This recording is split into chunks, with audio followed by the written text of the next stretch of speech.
আল্লাযীনা আমানু তাকুল্লাহা হাক্কা তুকাতিহি ওয়া লা তামুতুন্না ইল্লা ওয়া আনতুম মুসলিমুন। তোমরা যারা ঈমান এনেছো আমাকে ভয় করার মতো ভয় করো, আর তোমরা মরিও না মুসলমান অবস্থায় না থাকা পর্যন্ত।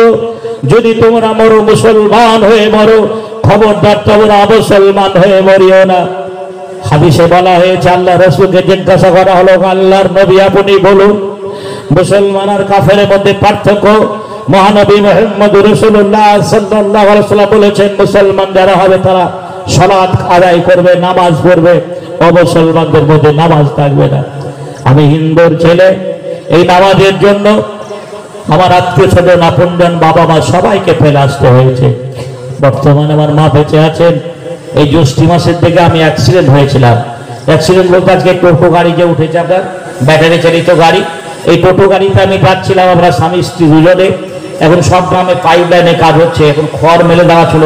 গর্তটা ড্রাইভার বুঝতে পারিনি, গর্তে পড়ে গিয়ে গাড়িটা 3 পাল্টি খেয়ে গিয়ে ব্যাটারি আমার এখানে পড়ে গেছিল। আমারটা পা ভাঙেনি, আমার স্ত্রীর এই জায়গাটা ভেঙে গেছিল। কে বা কারা আমার মাকে গিয়ে খবর দিয়েছে যে তোমার ছেলেটা অ্যাক্সিডেন্ট হয়ে গেছে। আমি ইসলাম কবুল করলেও, মুসলমান হলেও, হাজারো হলো আমার মা বহুদিন পরে আমার মা আমার বাড়িতে চলে এসছে। একটা টোটো ভাড়া করে আমার মা আছে, কাকিমা আছে, জেঠিমা আছে, পাড়ার দুটো বোন সম্পর্ক হয়, তারা এসছে। আমার বাড়ি থেকে ফোন করে বলছে, আব্বা তাড়াতাড়ি বাড়ি আসেন, দিদি এসছে। আমি হয়তো বুঝতে পারিনি, বাড়ি এসে দেখছি মা আমার গলা ধরে হাও হাও করে কাঁদতে লাগলো। বলছে, মিলন, আমার আগে আপনারা জানেন নাম ছিল মিলন। আমি অনেকদিন আগে যখন আমি আপনাদের জালসায় ছিলাম, আপনাদের জীবনী প্রসঙ্গে আলোচনা করেছি। মানুষ একটা ভুল বার্তা দেয়, অনেকজন বলে ও বক্তাকে এনে লাভ নেই, ও খালি জীবনীটাই বলে যে কি করে হিন্দু থেকে মুসলমান হলো, এই কথাটাই বলে।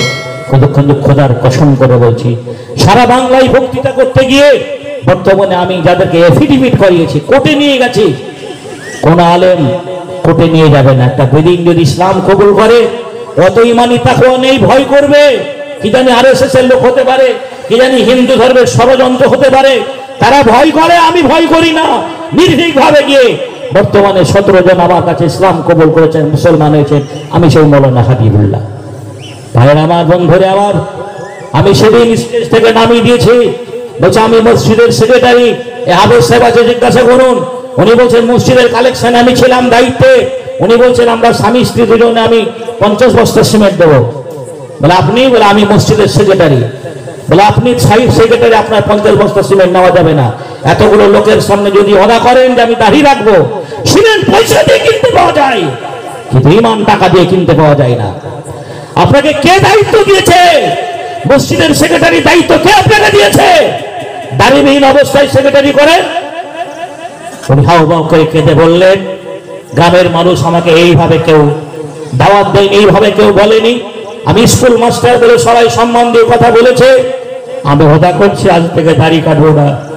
বন্ধুরে আমার, ভাইয়ের আমার, বেশি দিন বাঁচে দেখো। দাড়ি রাখার পরে পরে শুনলাম উনি উমরা হজে গেছিলেন, আর পরে 1 মাস পরে তার ছেলে ফোন করে বলছে, মৌলানা সাহেব একটু আমাদের বাড়ি এলে ভালো হতো। কেন গো? বলছে আমি শাহজাহান মাস্টারের ছেলে বলছি, আপনার কাছে সেই জলসাই যে অর্ডার করেছিল আমার হাত পা ভরা গেছে। ভাইরা আমার, বন্ধুরা আমার, কার কখন মরণ হবে আল্লাহ ভালো জানেন। জওয়ানি অবস্থায়, বেঁচে থাকা অবস্থায়, সুস্থ অবস্থায় আপনাকে ইস্তেগফার করতে হবে, তওবা করতে হবে। জি, তওবা করতে হবে। আমার মা এসে বলছে, মিলন তুই এত কষ্ট করে এতগুলো ছেলে মেয়েকে নিয়ে থাকিস কি করে? মুসলমানরা তো খুব শিক্ষিত, মুসলমানরা সভ্য, তাই এদের ছেলে কম, একটা মেয়ে একটা ছেলে। কিন্তু আমি মুসলমান হওয়ার পরে ভূমিহীন অবস্থায় যে মেয়েটাকে বিয়ে করে সংসার করেছি, সে মেয়েটা আমাকে পরপর 5টা বাচ্চা দিয়েছে। আমার মেয়ে দুটোই বড়, তারপরে ছেলেগুলো। আপনাদের দোয়া এদিক সেদিক করে মেয়ে দুটোর বিয়ে দিয়েছি। মেয়েরা ভালো বর আমি পেয়েছি, মেয়ে দুটোর বিয়ে দিয়েছি, ছেলেগুলো লেখাপড়া করে। আমার মা বলছে, আরে মিলন তুই বাড়িটা করতে পারিসনি, এই মাটির দেওয়াল করে টালের ছাউনি, এত কষ্ট করে একটা ফ্যানের মধ্যে এতগুলো ছেলে মেয়ে নিয়ে থাকিস কি করে? আমাদের বাড়িতে বাস করার লোক নেই, তোর বাবার আমি। মাকে বললাম, মা দেখো, মুমিনদের জন্য দুনিয়াটা এরকম হওয়াই স্বাভাবিক।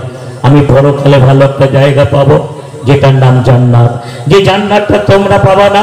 আমার মা বলছে, তোর জান্নাত তুই জল খাগা, আর একটা বাড়ি করতে পারিস না, আর জান্নাত জান্নাত করছিস। মা কথা বলার সঙ্গে সঙ্গে আমার গ্রামের মেম্বার মসজিদে নামাজ পড়তেছে, আমাদের সালাম দিয়ে বলছেন, মৌলানা লিস্টে আপনার নাম এসছে, মনে হয় টাকা পাবেন। এই 1,20,000 টাকা যেটা সরকারি টাকা পাই, আবাস যোজনার টাকা, আমাদের দেশে অনেক মানুষ পেয়েছে, এই হতভাগা ভাইটা আমি পেয়েছিলাম। এই পাওয়ার আশায় আমার ছেলে তো আবেগে হুতাশে বাড়িটা ভেঙে দিয়েছে। আমি একদিন বাড়ি ফিরছি মালদা থেকে, দেখি আমার বাড়ির চাল চাপড় কিছুই নেই। ছেলেগুলোকে বললাম, কেন এগুলো করেছিস? বলে পঞ্চায়েত থেকে লোক এসেছিল, যদি বাড়ি না দেখাতে পারেন তাহলে 60,000 টাকা যেটা পেয়েছেন সেটা ব্যাগ দিতে হবে। আমি বললাম, তোরা খেপা? আরে বাবু, 1,20,000 টাকাতে বাড়ি হবে না, একটা বাথরুম যদি ঠিকভাবে করে তো কতই শেষ হয়ে যাবে। বর্তমান যে একটা জিনিসপত্রের বলল দাম, তো যাই হোক, আমি কোনো রকম এদিক সেদিক করে 2-3টে রুম দিয়ে ছাদ পর্যন্ত, ছাদ লেভেল পর্যন্ত করেছি। এরা লিন্টন বলে, লিন্টন পর্যন্ত করে আর করতে পারিনি। সবচেয়ে এত ঘন বর্ষা এবার গেল, 25 বছরের ব্যবধানে এত ঘন বর্ষা আমি দেখিনি। বাড়িবিহীন অবস্থায় একটা মানুষ জি বাড়ি না থাকলে পরে কত যে কষ্ট হয়, আমি সেটা উপলব্ধি করতে পেরেছি। বন্ধুরে আমার, ভাইয়ের আমার, তাই জি আজকে এই তাবলীগের জলসায়, এটা মাদ্রাসা মসজিদের জলসা নয়। আমি কমিটি পক্ষকে ফোন করে আমাকে বলছিল ইসু ভাই, যে মুর্তজা ভাই, যে আপনি এত মন মরার কথা বলছেন কেন? বলে ভাই আমি একটু টেনশনে আছি, আমার বাড়ির সাংসারিক অবস্থা ভালো নাই, ছেলেগুলো সব বড় হয়ে গেছে, মেয়েগুলো বারবার ফোন করে বলে আব্বা আমরা যাব, কিন্তু বাড়িটা করতে পারিনি বলে মেয়েরা বাপের বাড়িতে আসতে পারে না।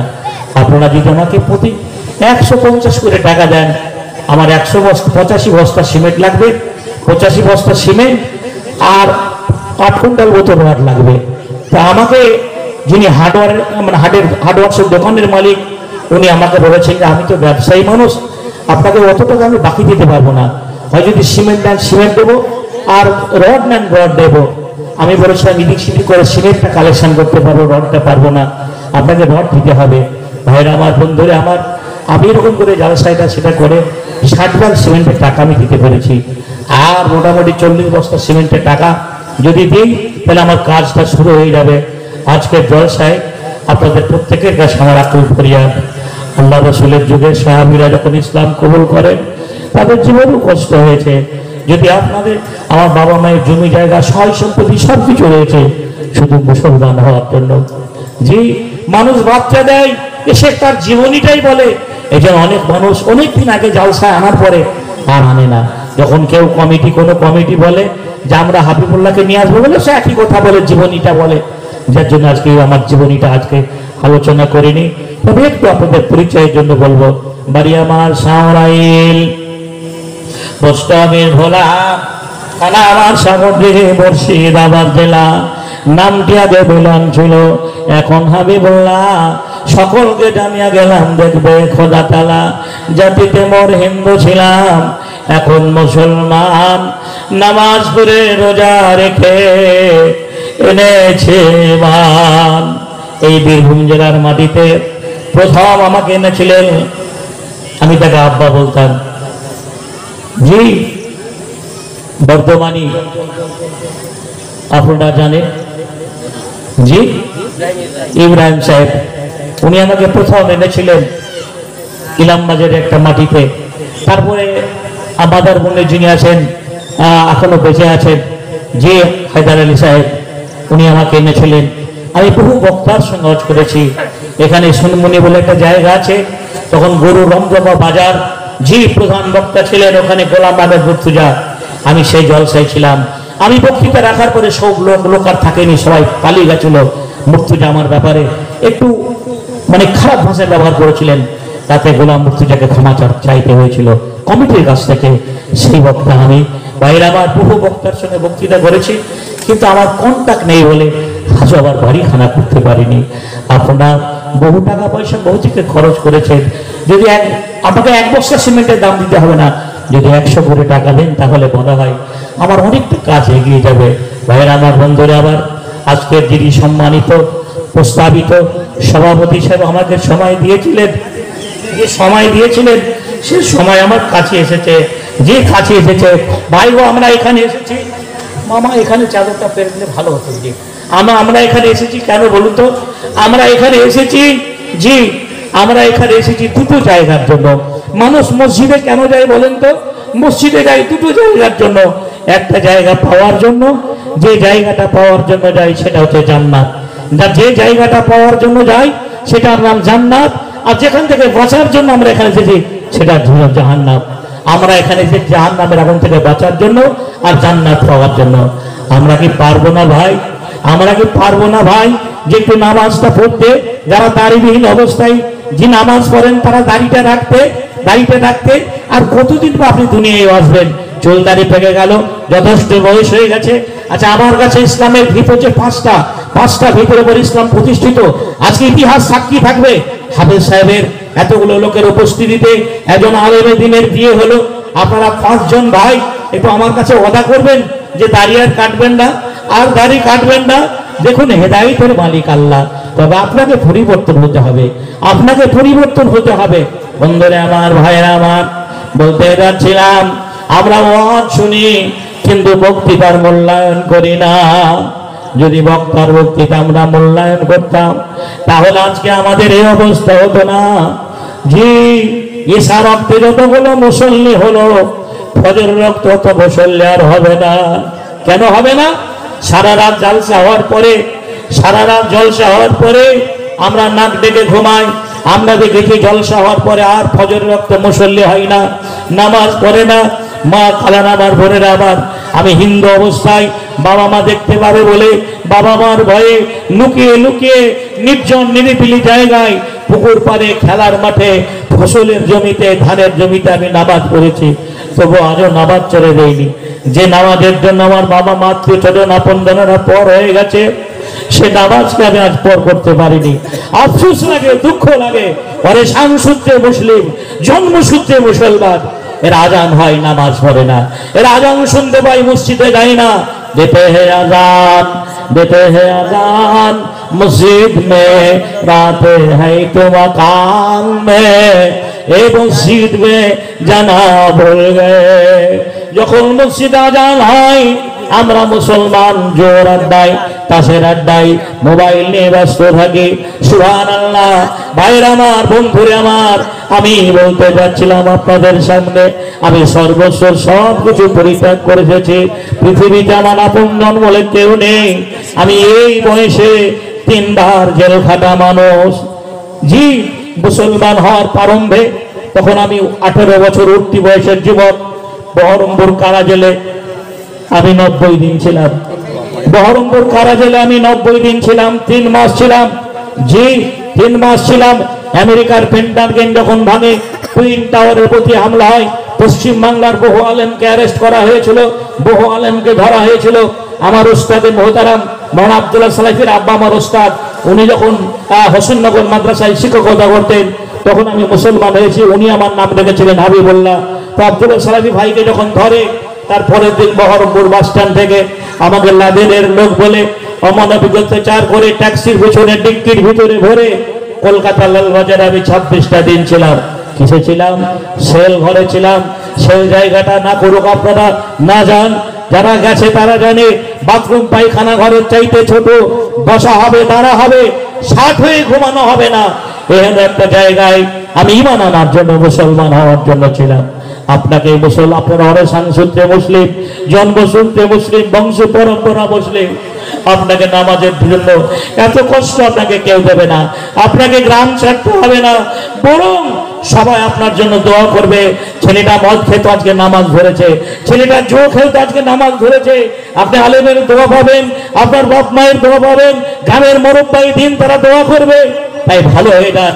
এটা তাবলীগী জলসা, এটা হেদায়েতের জলসা। ভাইরা আমার, বন্ধুরা আমার, যারা জলসা কমিটি তারা দেখি নামাজ পড়ে না। অনেক জায়গায় জলসা কমিটিকে বলবো, ভাই আমার চাইতে বাঘা বাঘা বক্তা পাওয়া যাবে। যাকে যত টাকা ডিপেন্ডের বক্তা হোক না কেন, টাকা দিলেই আসবে। প্যান্ডেল ভাড়া পাওয়া যাবে, মাইক ভাড়া পাওয়া যাবে, জি সব ভাড়া পাওয়া যাবে, কিন্তু ইমাম ভাড়া পাওয়া যাবে না। ইমাম ভাড়া পাওয়া যাবে না। জি, ইমান ভাড়া পাওয়া যাবে না। তাই আপনাদের কাছে বলবো, ইমানটাকে মজবুত করতে গেলে আপনাকে নামাজ পড়তে হবে। ভাইয়েরা আমার, আমাকে যে সময় দিয়েছিলেন সে সময়ের দিকে লক্ষ্য রেখে আমার বক্তব্যের সারাংশ আনতে হবে।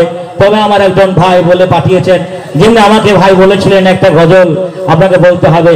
জি কি ওটা ভুলে গেলাম আমি, যেটা ভাই আমাকে বলেছিলেন এর আগে মসজিদে বললেন। জি তোমার দুনিয়ায় দুশ্মনেলা চেয়ে দেখো রহমান, কাফেরের হাতে নিধন হতেছে কি করে মুসলমান। ইজ্জত সব মাটি হয়ে গেল, নিচু হলো মমশির, যারা আমাদের চিরগোলাপ আজ তারা হইয়াছে মহাবীর। তোমায় ভুলেছি, কোরআন ছেড়েছে, তাই বুঝি এই অপমান। তোমার দুনিয়ায় দুশ্মনী লীলা চেয়ে দেখো রহমান। বলির পাঠা হলো মুসলিম তোমারই চোখের আগে, আসাম গুজরাট বোম্বাই দেখো আজ হাজারি বাগে। তবু কেন তুমি বদলা নিতে, তবু কেন তুমি বদলা নিতে হও না খো আগুয়ান। তোমার দুনিয়ায় দুশ্মনী লীলা চেয়ে দেখো রহমান। বাবরিকে যারা শহীদ করেছে তাদেরও তো তুমি চেনো, দোয়া করি ওরা তাদের বাড়িতে বজ্রাঘাত হানো।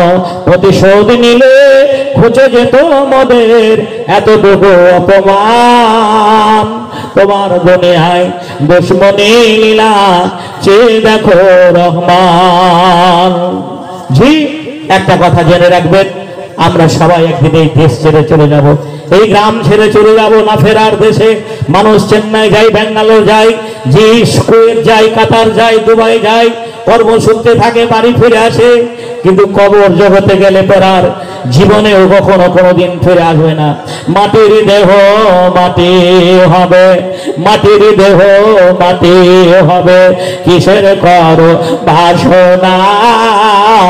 এই দুনিয়ায় আশা মিটবে না। কত জন এসেছিল, কত জন এসেছিল এই দুনিয়া পরে, একে একে চলে গেল সবই কিছু ফেলে। আসলেতে সবই মিছে, কবর হবে ঠিকানা। এই দুনিয়ায় আশা মিটবে না। আশা করে বাঁধলাম বাসা সাদের বালো ঝরে, সেই ঘর আমার উড়ে আনিল সর্বনাশা ঝরে।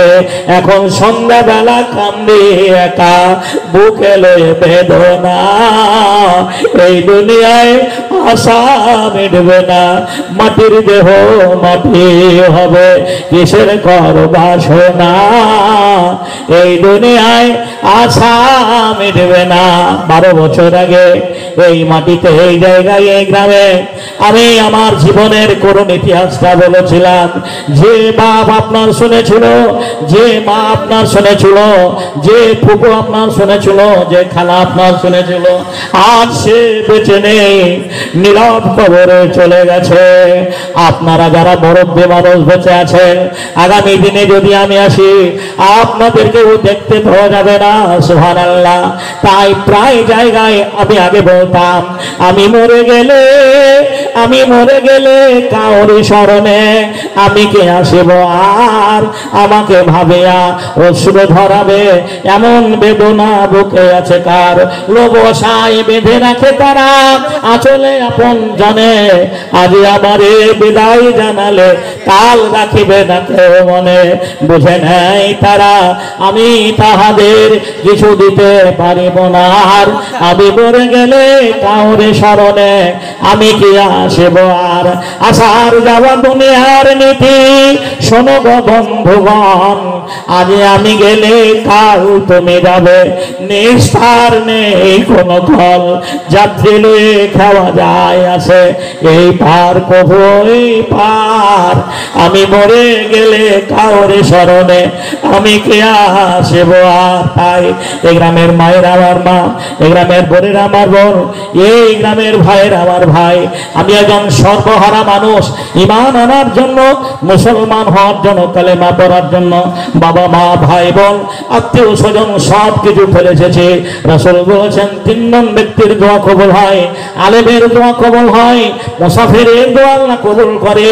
আমি 14 বছর মাদ্রাসায় লেখাপড়া করে একজন আলেমে দ্বীন রব্বুল আলামিন এই গ্রামের যে সমস্ত যুবক নওজোয়ান ভাইরা ড্রাইভারি করে, গাড়ি চালায়, প্রতিনিয়ত সোশ্যাল মিডিয়ায় অহরহ মোবাইলে দেখতে পাচ্ছে কত দুর্ঘটনা ঘটে।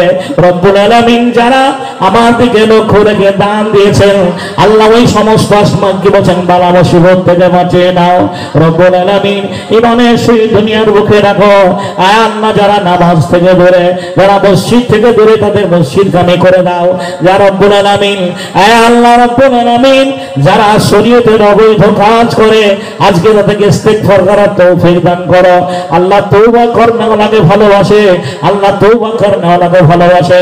এখনো তওবার দরজা বন্ধ হয়নি, এখনো তওবার দরজা বন্ধ হয়নি। ভাই গো, ইস্তেগফার করুন, তওবা করুন। আল্লাহ যেন আপনাকে আগামী দিনে মসজিদগামী করে দেয়, আগামী দিন আপনার চেহারাটা নূরানি চেহারা হয়। আল্লাহর কাছে দোয়া করব রব্বুল আলামিন, এই ছাতারবাড়ি গ্রামের যাদের মা বাপ অসুস্থ অবস্থায় রয়েছে, বহু ডাক্তার দেখিয়েছে, সেরে উঠতে পারেনি, ভালো হয়নি। রব্বুল আলামিন, পৃথিবীতে তুমি বড় সার্জন, বড় ডাক্তার, তোমার মতো ডাক্তার আর কেউ নেই। যারা সকালবেলা হলে ওষুধ ছাড়া একটাও চলতে পারে না, তাদের জন্য দোয়া করি। আজবেল বাস রব্বান নাস আসমানদাস সাফিল নাস তাওকাসাবান লা ইগাদিরু সাকামা রব্বানা তাকাব্বাল মিন্না ইন্নাকা আনতাস সামিউল আমিন সুম্মা আমিন। ওদের রাত্রি হয়ে গেছে, আর তো সময় নাই।